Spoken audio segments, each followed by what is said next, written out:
Shalom Obrahá. Nossa aula de hoje é sobre a Torre de Babel, mesmo que já é parte 2, porque a parte 1 nós vimos o DNA das pessoas da Dora Flagar, da geração que se dividiu, e da geração que construiu aquela Torre de Babel. E agora nós vamos ver os assuntos mais práticos.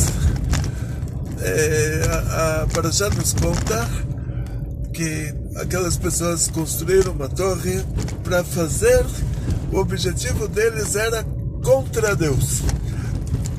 Ou seja, eles queriam construir uma torre até o céu para falar para todo mundo: olha, estivemos no céu e não tem Deus. E aí tem Midrashim, o Midrash conta que eles deram flechadas do pico da torre e falaram que mataram Deus, e tem toda uma história em volta disso, mas o denominador comum de todos os Midrashim era isso, que eles, o objetivo final deles era falar: olha, nós estamos aqui em primeiro lugar e não tem nada acima de nós somos o topo do mundo. Você quer alguma coisa, você chegou já na pessoa certa. Não tem nada acima de mim. Ou seja, chamar isso de auto-idolatria é pouca coisa até. Mas chamar isso de idolatria não tinha como chamar. Quer dizer, eles não falaram que eles são Deus. Eles falaram que não tem Deus. Isso é muito comparado à época da União Soviética, que o governo fazia coisas, muitas programações nessa área. O governo não se apresentava, o ditador da União Soviética não falava que ele era Deus, mas ele falava: olha, não tem Deus, então o que sobrou? Quem é a pessoa mais importante do mundo? Já que não tem Deus, o que sobrou? Sobrou eu, quer dizer, a pessoa mais importante do mundo.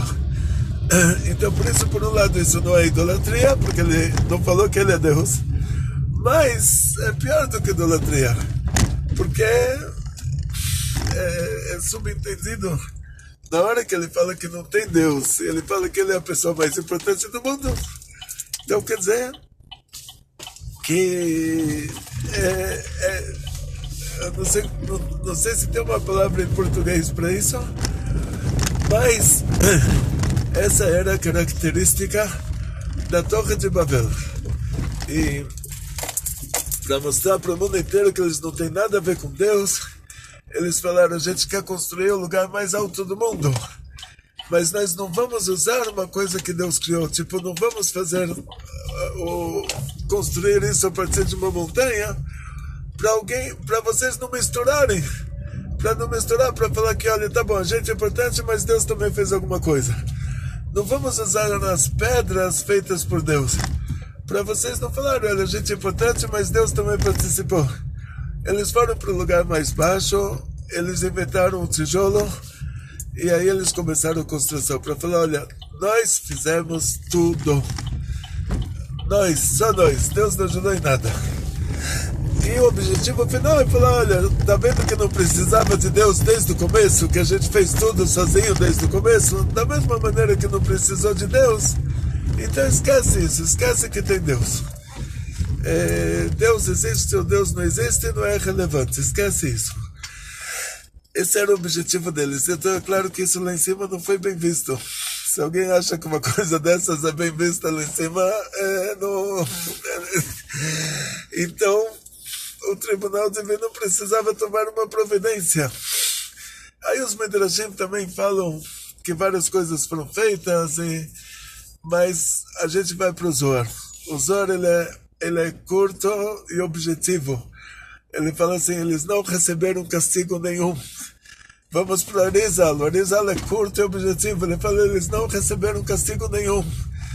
E a pergunta do Zohar é: por que eles não receberam castigo nenhum, se o que eles fizeram é a pior coisa do mundo?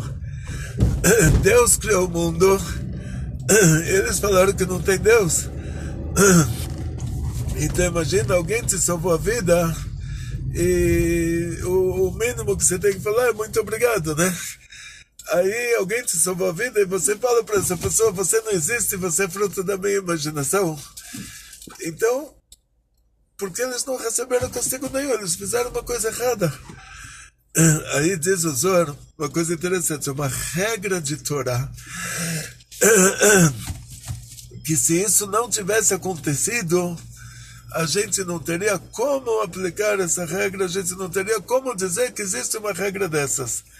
Mas é uma regra de Torá, que quando todo mundo está unido, quando as pessoas não se delatam, quando as pessoas não se, como se fala, quando existe união, Hashem não tem como dar uma retificação. O Tribunal Divino não pode decretar um castigo para uma pessoa se eles estão unidos.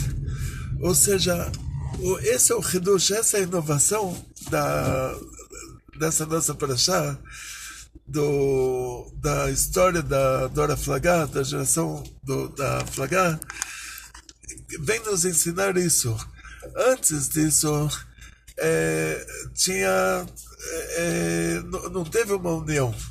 O Adão brigou com a Eva, se separou dela durante 130 anos. O Caim matou o Abel. Desde o começo do mundo, os irmãos entre si não se... O marido não deu certo com a mulher. Primeiro homem, primeira mulher já teve DR. O irmão não deu certo com outro irmão. Quer dizer, a primeira família do mundo já deu tudo errado. E depois a gente vê que o problema das 10 gerações, até a Arca de Noé, é que eles se roubavam, diz o Zohar. Por causa que eles se roubavam, tinha ódio entre eles. Que a pessoa não vai ter amor por quem está roubando ele.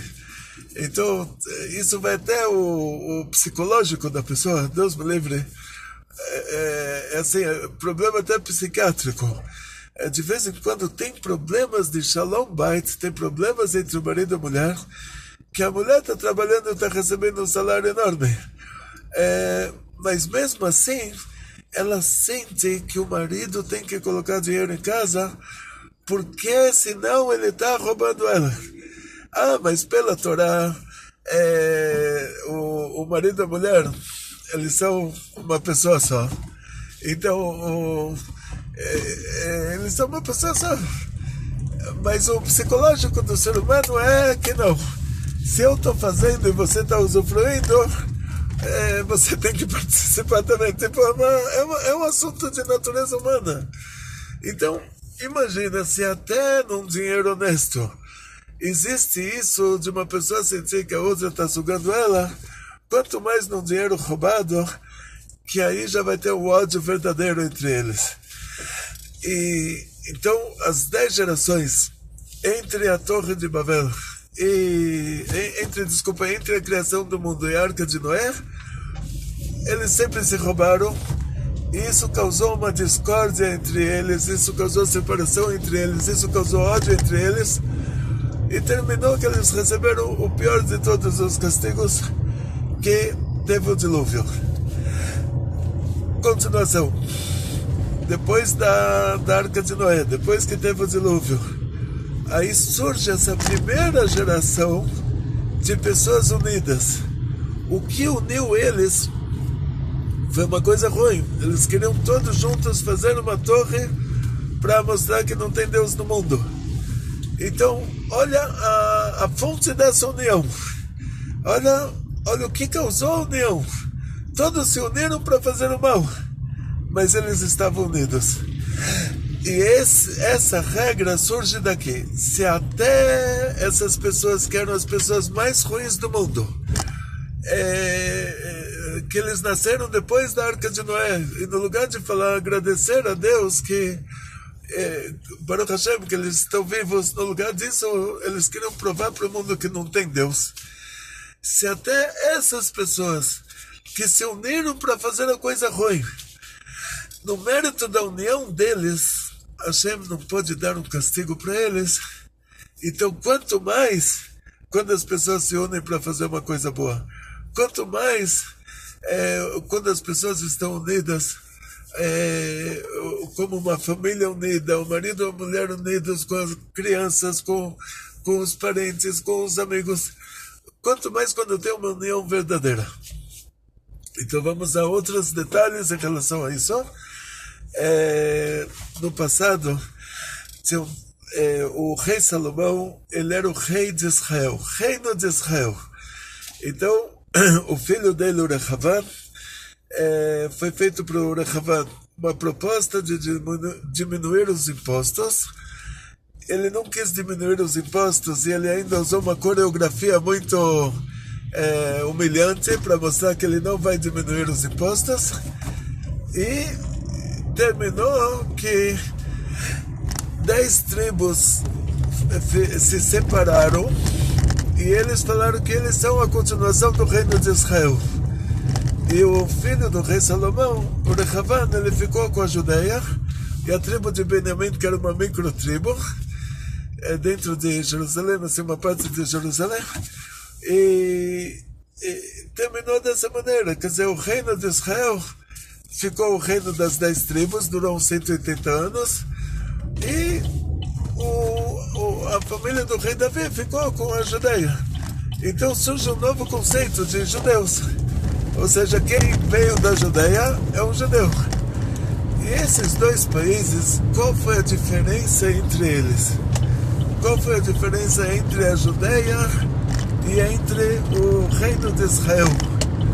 O reino de Israel, a pessoa que fez a revolução, que fez a separação, ele era um grande sábio de Israel. Mas ele era uma pessoa que ele tinha um problema de kavod, a gente chama. Ele tinha uma prepotência num nível que era... não sei como se fala em português, mas a pessoa que ele se considera tanto, mas tanto, que isso já vira uma obsessão, já vira uma psicopatia. Então ele sabia, o rei da Judeia, depois de ter levado um golpe desses, 10 tribos se separaram. Mesmo assim ele falou, olha, vamos separar aqui o lado político do lado religioso. Lado político, odeio vocês. Lado religioso, o Bet HaMikdash, o templo sagrado de Jerusalém, está aberto para todos. Vocês podem vir a hora que vocês quiserem. Não vamos misturar Shalom Bait com religião. Não vamos misturar DR de marido e mulher com religião. Não vamos misturar briguinha e pirracinha com religião. Deixa a religião à parte. Deus não fez nada de mal para ninguém. Não vamos mexer com isso. A gente se brigou entre nós. Problema entre nós. Não vamos descontar em Deus. Então o Bet HaMikdash está lá aberto. A hora que vocês quiserem vir, vocês têm livre acesso. Fora isso, tudo que vocês quiserem, a resposta já está dada, não. É tudo não. Mas o que tem a ver com a religião? Deus não tem nada a ver com a coisa. O fato de Deus ter a ver, ele ama cada um de nós como mais do que a gente ama nossos próprios filhos. Então ele ama tanto as pessoas da Judeia quanto as pessoas de Israel igual. Quer dizer, não. Então aparentemente o negócio era assim. O rei das 10 tribos, ele não aceitou essa proposta. Por quê? Ele falou, o que adianta? Eu vou chegar lá em Jerusalém, o rei da Judeia vai estar sentado, que ele é o rei do país, e eu vou ter que estar de pé, como um rei que vem de fora. E o fato de eu estar de pé, o povo vai falar, eu sou menos importante do que o outro. Então ele não concordou. E para isso, ele foi para o Egito, trouxe de lá a vaca sagrada da Índia que eles tinham naquela época, que era um boi sagrado de não sei das quantas, colocou um desses no extremo norte e outro no extremo sul, colocou um exército nos bosques para não deixar nenhuma pessoa subir para Jerusalém. E esse exército era um exército secreto. A pessoa que estava subindo para Jerusalém levava uma flechada nas costas sem saber de onde veio. Então as pessoas já ficaram com medo. Não era um exército visível que daria para subornar, que daria para falar para eles, olha, vocês também são judeus, vocês também teriam que estar indo para Jerusalém, ou no máximo pega aqui um dinheirinho e fala que você não me viu. Não tinha como enxergar esse exército, eles estavam escondidos nos bosques e davam as flechadas assim, de maneira oculta. A pessoa não tinha com o que falar. Então, depois que aconteceu isso, as 10 tribos viraram idólatras, a gente vai analisar como Deus ajudou a cada um. Aparentemente, Deus não deveria ajudar os idólatras, porque eles estão rezando para a vaca sagrada da Índia. E Deus deveria ajudar a Judeia, porque lá eles estão no Beit HaMikdash, eles estão rezando para Deus. Então a gente pega a estatística das guerras dos reis da Judeia e dos reis de Israel. Vamos ver quantas baixas eles tiveram nas guerras deles contra outros povos. A gente vê que o rei de Israel, o exército de Israel, das 10 tribos, os idólatras que rezavam lá para a vaca, eles não tinham baixas nas guerras. Eles venciam as guerras de maneira milagrosa, milagre dos milagres, dos milagres, dos milagres. Ninguém entendia como isso aconteceu. Todo mundo falava, olha, a mão de Deus. É Deus fazendo um milagre sobrenatural para eles. E eles estavam rezando para o quê? Para uma vaca. E Deus estava fazendo o quê? Milagres sobrenaturais para eles. Aí você ia para a Judeia, eles estavam rezando para Deus. E eles não tinham milagre nenhum nas guerras, muita gente morria. Nossos sábios analisaram qual foi a diferença de comportamento entre o povo da Judeia e o povo das 10 tribos. A diferença era assim, pegaram como exemplo o rei Davi. O rei Davi, quando estava fugindo do rei Shaul, aonde ele chegava já tinha os delatores, já iam delatar ele. A pessoa queria ganhar pontos com o rei, e já ia delatar, ia contar para o rei, falar para o Shaul, falava, olha, o seu inimigo está escondido aqui com a gente, vem aqui, me paga pela me fala muito obrigado pela informação, quero ganhar pontos com o rei, quero ter um pezinho aí no governo. Por causa disso, dessa tragédia, assim, que a gente vê sempre que com o país da Judeia tinham delatores, quer dizer, eles não eram unidos. Então, esse exemplo que nossos sábios dão, os filisteus, eles tinham 5 países, os 5 países de filisteus se uniram e fizeram uma guerra contra o rei Shaul, na época, né, isso é usado como exemplo. E o rei Shaul perdeu a guerra e se matou, e para que os filisteus não fizessem com que ele fizesse idolatria. Então, nesse caso, é permitido se matar, morrer e não fazer, né? Se matar para não fazer a coisa que ele sabe que vão obrigar ele a fazer. E no caso de Israel, do país das 10 tribos, nossos sábios dão um exemplo, que o profeta Elias, ele reuniu todo o povo das 10 tribos em cima do Monte Carmel, e ele falou, eu vou fazer um desafio para vocês, quer dizer, já o desafio foi programado antes, junto com o rei de Israel, que era o Ahav, junto com os 400 sacerdotes da rainha Isabel. A rainha Isabel era libanesa, de Sidon, e ela não era judia. E ela tinha trazido de lá a estátua de Sidon, a estátua do sul do Líbano, que se chamava Baal. E ela fez do Baal mais uma religião dentro do nosso povo, quer dizer, acrescentaram uma idolatria. Então, por causa que eles, por opção, acrescentaram uma idolatria, a situação lá em cima ficou mais grave ainda, porque enquanto eles estavam fazendo só aquela primeira idolatria de rezar para a vaca, alguém que nascia dentro disso não é julgado, porque ele já nasceu dentro disso, ele está fazendo idolatria porque os pais ensinaram essa cultura que ele recebeu dos pais. Ele não é acusado lá em cima de estar fazendo idolatria. Coitado, é ignorante, recebeu a educação errada. Mas na hora que ele opta por uma nova idolatria, aí ele está fazendo idolatria por opção, aí já ficou grave. Então o Ahav, ele optou por acrescentar esse Baal, esse Deus do Líbano, acrescentar ele nas idolatrias que já tinham lá no país das 10 tribos. Isso ficou muito grave lá em cima. O profeta Elias chama eles para um desafio e fala para eles, olha, cada um vai fazer um korban, cada um vai fazer um sacrifício, e o Deus que existir de verdade vai ter que trazer o fogo do céu para acender o sacrifício no altar. E nessa hora, a gente vai ver agora como vai ser a diferença de mentalidade entre o país das 10 tribos e a Judeia. O fogo desceu para o céu do lado para o korban do profeta Elias, profeta Eliel Navi.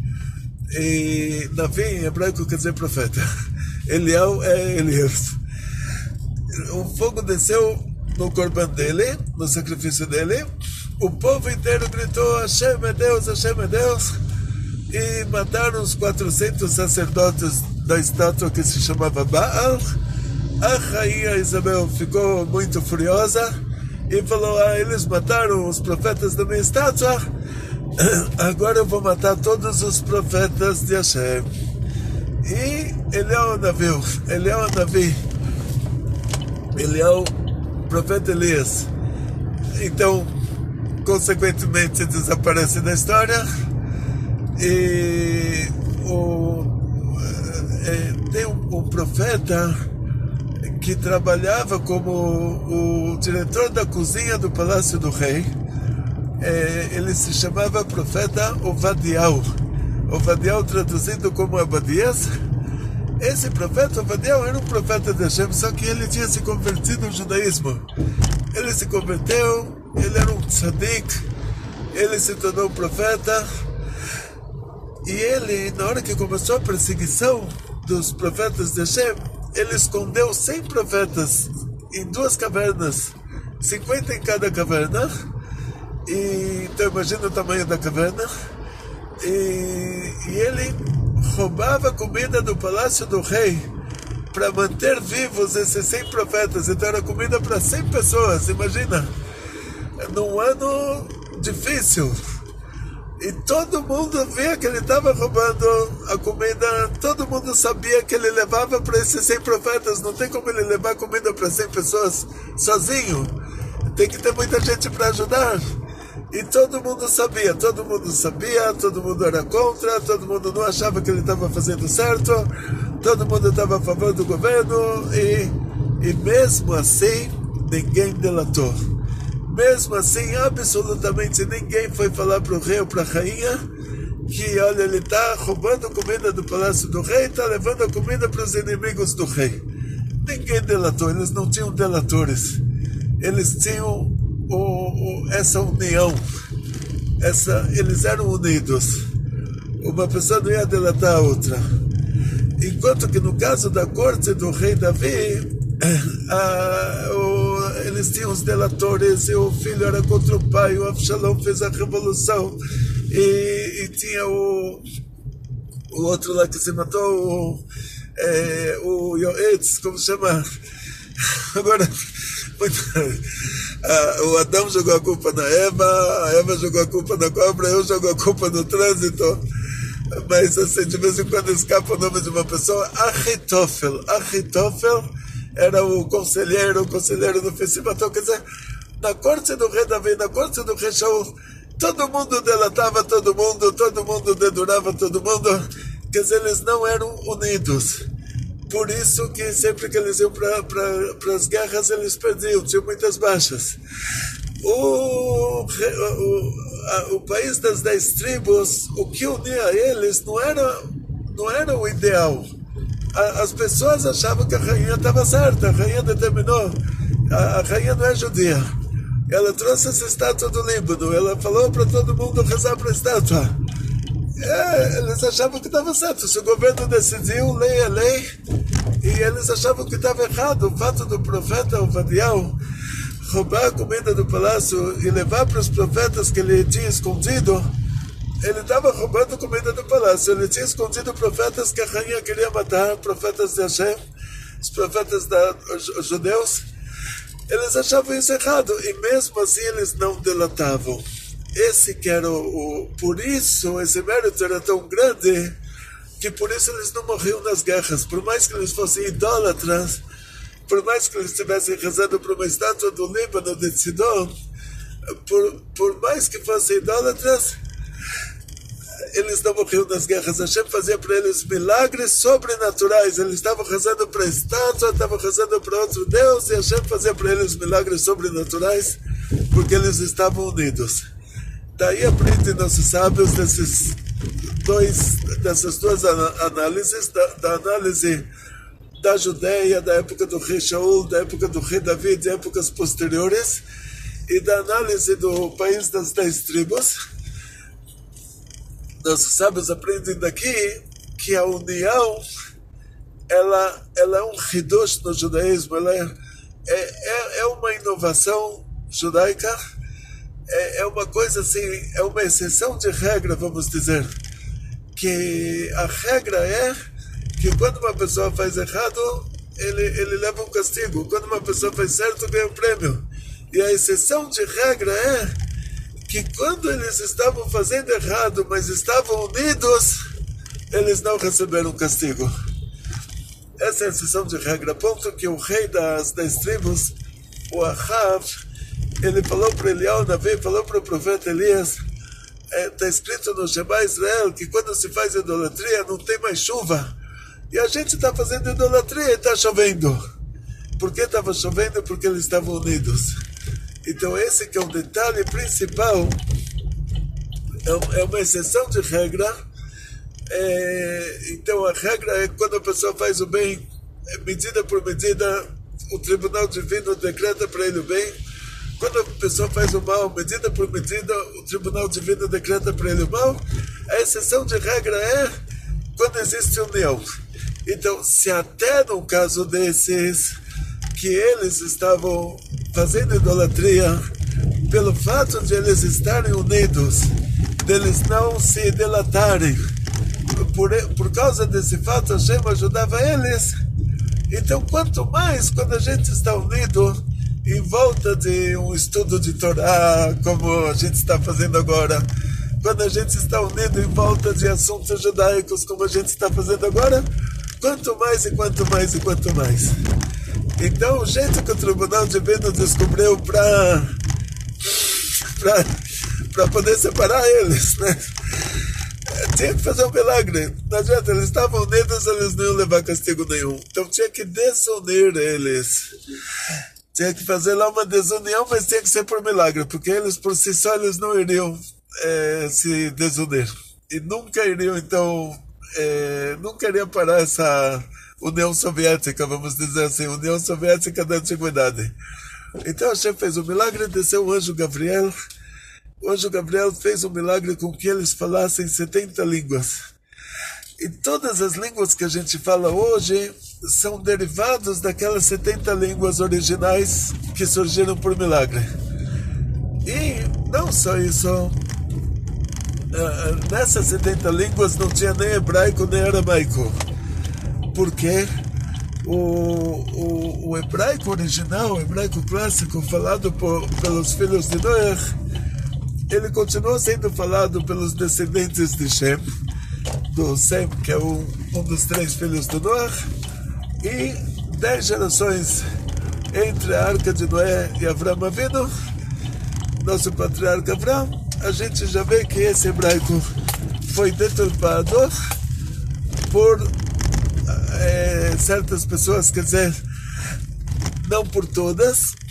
Uma parte das pessoas, como Avram Avinu, nosso patriarca Abraão, continuou falando hebraico original. Outras pessoas já deturparam o hebraico, ele já virou aramaico. Depois o aramaico deturpado já virou árabe. Então, tem uma palavra em português para isso, mas eu vou verificar depois. Ou seja, assim, o hebraico original mal falado virou aramaico. O aramaico mal falado virou árabe. Por causa disso, tem rezas que a gente faz em aramaico, como o Kadish, por exemplo, porque os anjos, eles interferem nas nossas rezas. É tipo, você está falando, a criança está falando com o papai e o irmão mais velho começa a atropelar no meio. Aí o menino está falando, papai, eu queria muito que você me desse um chocolate. Aí o irmão mais velho fala, não, mas você não dobrou sua roupa, você não arrumou sua cama, você... Aí até que o menino pequeno resolve e fala, papai, sabe o quê? Vamos conversar em outra língua.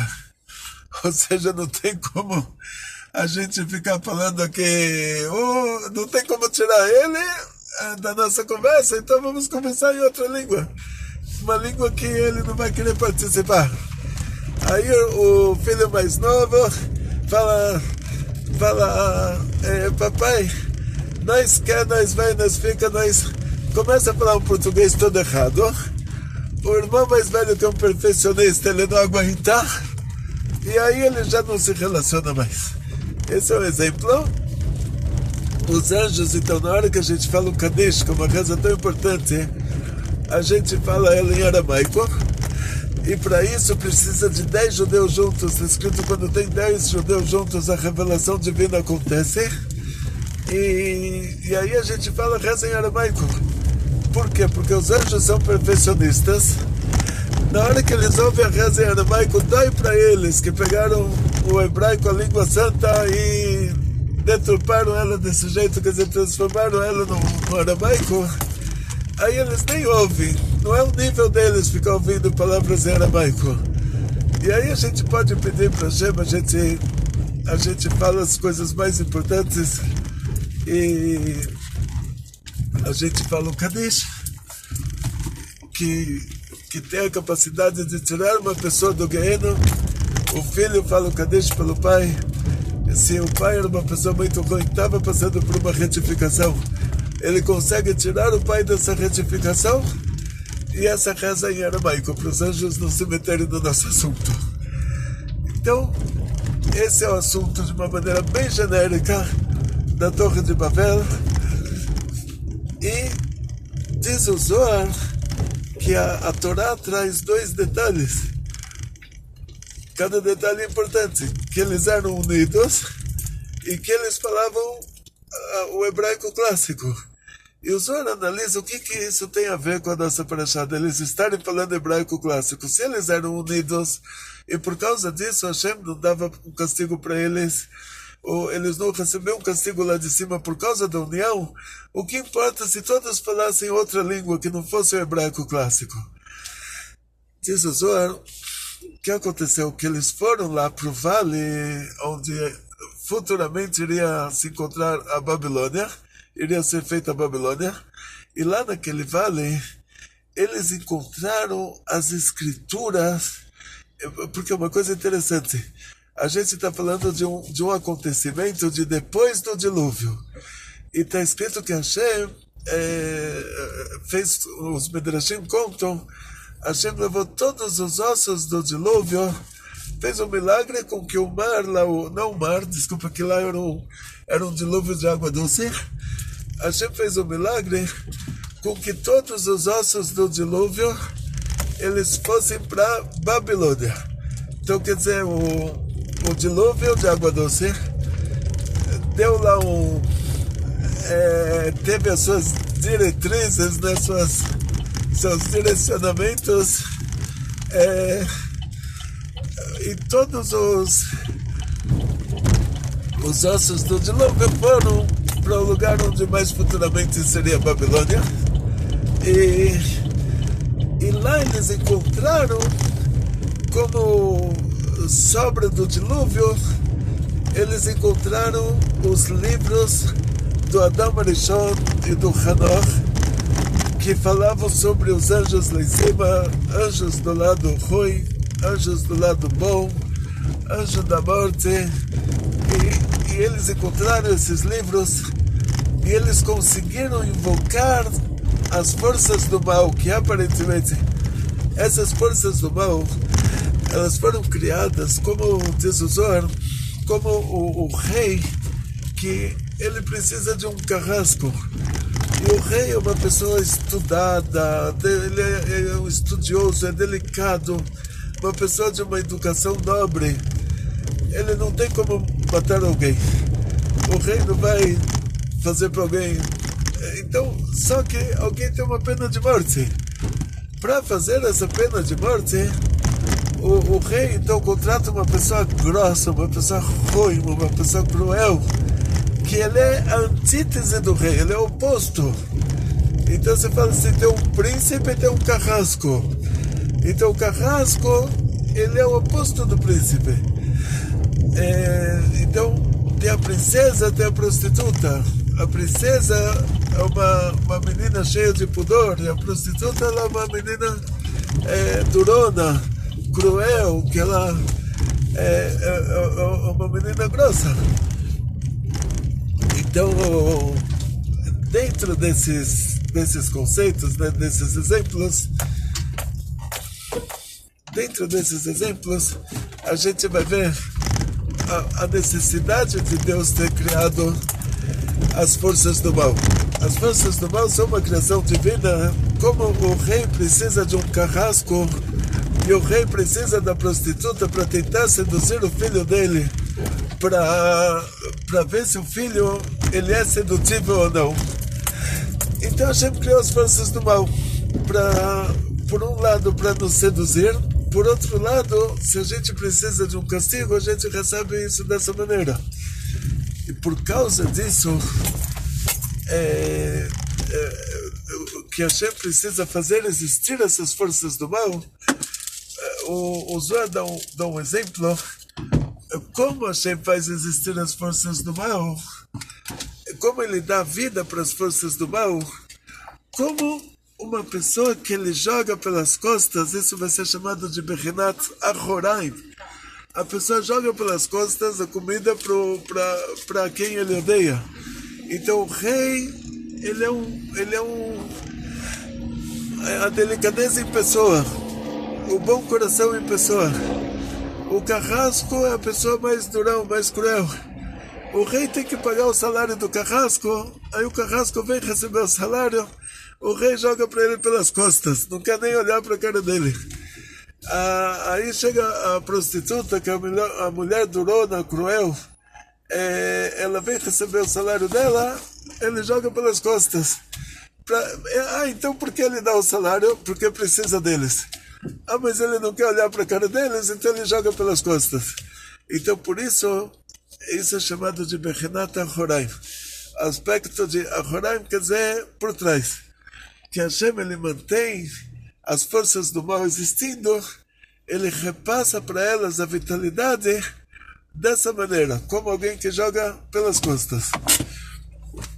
O outro detalhe é muito importante. Enquanto essas forças do mal têm necessidade de existir, então Hashem mantém elas existindo. Aí eles descobriram, as pessoas da Dora Flagar, descobriram esses livros com os nomes dos anjos e demônios, e aí eles invocaram essas entidades negativas, que elas são mantidas por esse motivo, mas eles conseguiram desviar elas. Eles conseguiram usar elas a favor deles. Por causa dos nomes que eles leram lá, eles conseguiram recrutar as entidades negativas. Então a pessoa ia fazer um tijolo, falava o nome da entidade negativa, o tijolo virava como o tijolo, a pedra da pirâmide. Assim, ficava de um tamanho enorme e subia sozinho. E eles começaram a fazer coisas assim que sobrenaturais, usando essas forças negativas. E por causa que eles falavam a língua santa, que eles conseguiam falar os nomes dessas entidades. E na hora que o Malach Gabriel fez com que eles falassem 70 línguas diferentes, era o jeito de eles não conseguirem mais invocar essas entidades.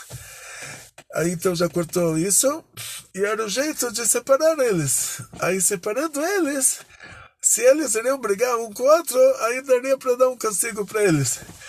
Então agora, em resumo, o que a gente aprende daqui? Se até aquela geração da Flagar, que eles eram as pessoas mais ruins. Hashem não deu um castigo para eles porque eles estavam unidos. Quanto mais nós, que nós somos as pessoas, com certeza não somos pessoas ruins, que a gente tem que estar unido. Se até eles que estavam unidos, o que unia eles era a pior coisa do mundo, que era lutar contra Deus. Mesmo assim, por causa que eles estavam unidos, Hashem ajudava eles, não podia dar um castigo para eles. Então, quanto mais a gente, que o que nos une é o estudo da Torá, o cumprimento das mitzvot.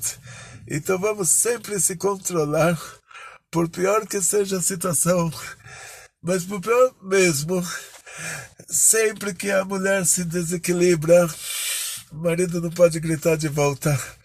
Se o marido se desequilibra, a mulher não pode gritar de volta. Sempre tem que manter a união. As crianças, mulher é mulher, criança é criança, marido é marido, cada um tem seus altos e baixos. Sempre tem que manter a união.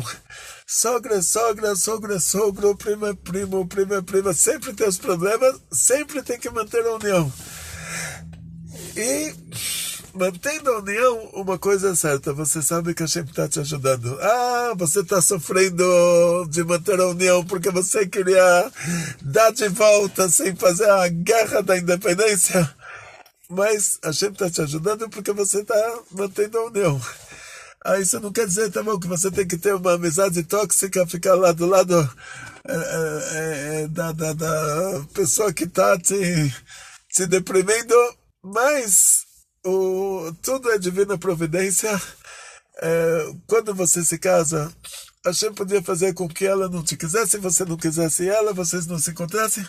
O fato de o marido e a mulher terem se unido e de terem tido aqueles filhos, isso quer dizer que esse é o trabalho divino deles. Então quer dizer que a gente nunca pode chamar a esposa de amizade tóxica e nem o marido de amizade tóxica e nem as crianças. Ao contrário, por pior que seja o relacionamento, sempre a gente tem que estar unidos, sempre falando coisas boas, sempre elogiando, sempre motivando, sempre tentando descobrir o lado bom de cada coisa, nunca olhar para o lado ruim, sempre fazer vista grossa para o lado ruim, sempre dar o maior ênfase para o lado bom, sempre agradecer por tudo, e assim essa união ela traz a bênção divina. Esse é o principal ensinamento do Dora Flagar. E colocando isso na prática, vocês vão ver que a vida vai mudar. Muito sucesso, muita saúde, muito dinheiro, muitas felicidades, Atzlacha, Briut, Panasá Beshefa e muita alegria. Chodesh Tov Lekulam. Lekol Tov.